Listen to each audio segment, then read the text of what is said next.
Hello மக்களே, இன்றைக்கி என்ன நம்ம சமையல் பார்க்க போகிறோன்னா பூரி மசாலா செய்கிறது தான். எண்ணெய் சட்டியில் கொஞ்சம் எண்ணெய் ஊற்றிட்டு கொஞ்சம் சோம்பு பொரிஞ்சதுக்கப்புறம்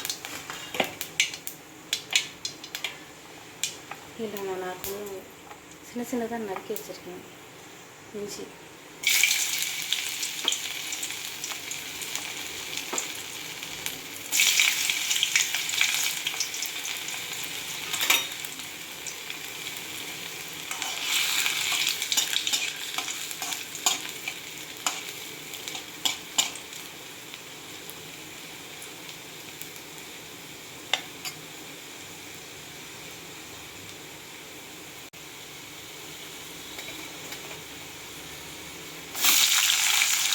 வெங்காயம்,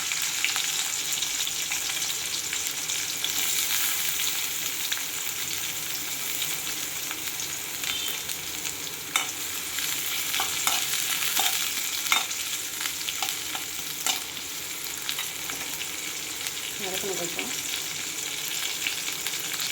வதக்கிறது கொஞ்சம் லிட்டு சேர்க்கணும்.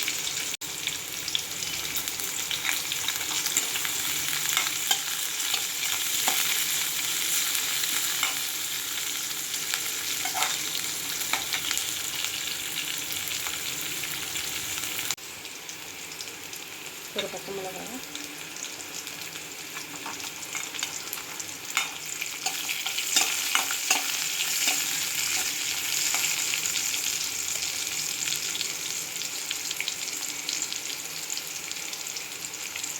மஞ்சத்தூள்,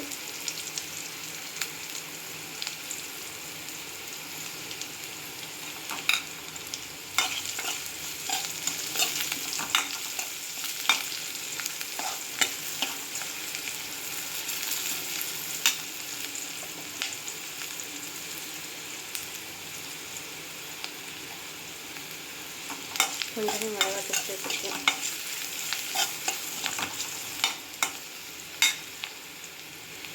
அடுத்து தக்காளி பழம் சேர்க்கணும். தக்காளி பழம் கொஞ்சம் வேகட்டும்.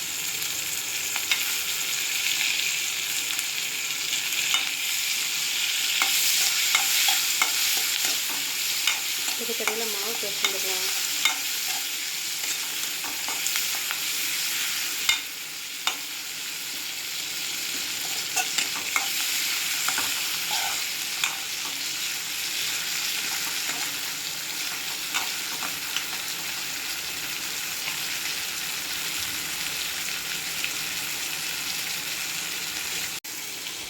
இப்போ தண்ணி சேர்த்தலாம். வெங்காயம் தக்காளி வேகிறதுக்கு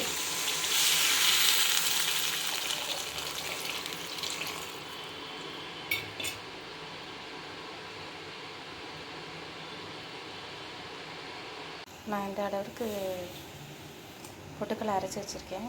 இதில் தண்ணியில் கரைச்சி எண்ணெய் சட்டியில் சேர்க்கணும். பூரி மசாலுக்கு இப்போ மசாலாவுக்கு பவுடர் ரெடி பண்ணியிருக்கேன். எனக்கு தேவையான அளவு நான் ரெடி பண்ணியிருக்கேன். உங்களுக்கு எவ்வளோ தேவையோ அது ரெடி பண்ணி வச்சுக்கோங்க. இப்போ வெங்காய தக்காளி வெந்துருச்சு. இப்போ நான் அந்த அரிசி வச்சுருக்கிறேன், அந்த பொட்டுக்கடலை இதை தண்ணியில் கரைச்சி ஊற்றுறேன்.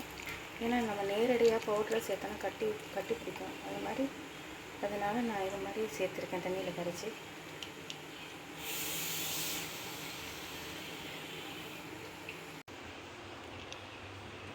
அந்த மக்களே, இன்றைக்கி என்ன செய்ய போகிறேன்னா பூரி தான் போட போகிறேன். அதுக்கு மாவு வந்து எங்களுக்கு தேவையான அளவு நான் எடுத்திருக்கேன். அதோட கொஞ்சம் உப்பு சேர்க்கணும்.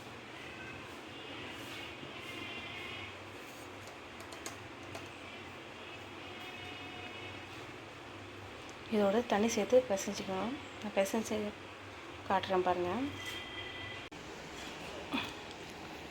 மாவு பிசைஞ்சிட்டேன், நல்லா சாஃப்டாக இருக்குது.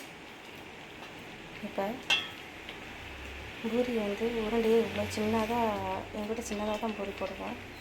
குட்டி குட்டியாக போட்டு எடுக்க போகிறேன். எடுத்து போட்டு காட்டுறேன் பாருங்கள். கோதுமை மாவில் கொஞ்சோண்டு ரவா சேர்த்தா கொஞ்சம் நல்லாயிருக்கும். கொஞ்சம் இவ்வளோ சேர்த்தா போதும்.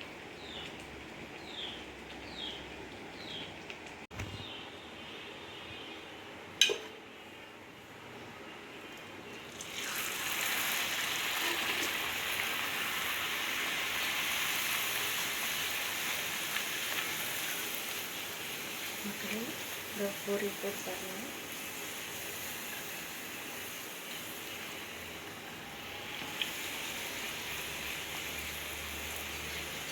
சின்ன சட்டி தான் வச்சுருக்கேன், ஏன்னா அப்போ தான் நல்லா எண்ணெய் முழுகணும் பூரிக்கு, அதனால சின்ன எண்ணெய் சட்டி வச்சுருக்கேன்.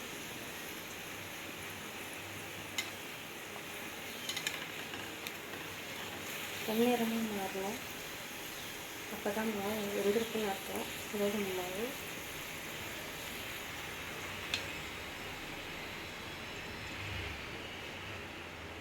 எண்ணெய் நல்லா சூடாகணும், அப்போ தான் உங்களுக்கு ரிசல்ட் வரும். நல்லா புசு புசு புசுன்னு வரும்.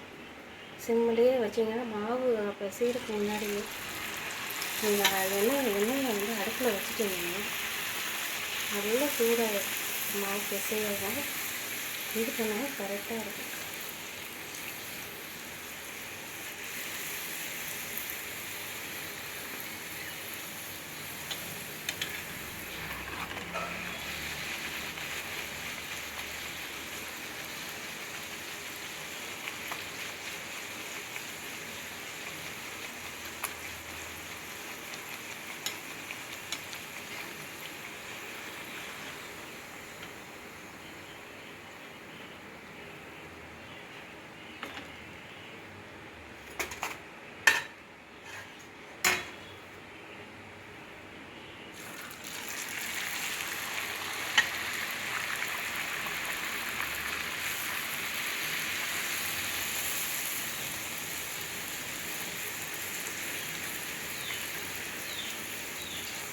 மாதிரி கொஞ்சம் போட்டு எடுக்கலாம்.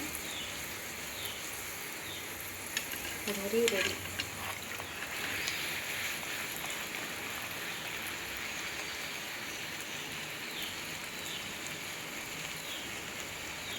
இந்த பக்கத்தரப்பில் பூரி மசாலா ரெடியாச்சு.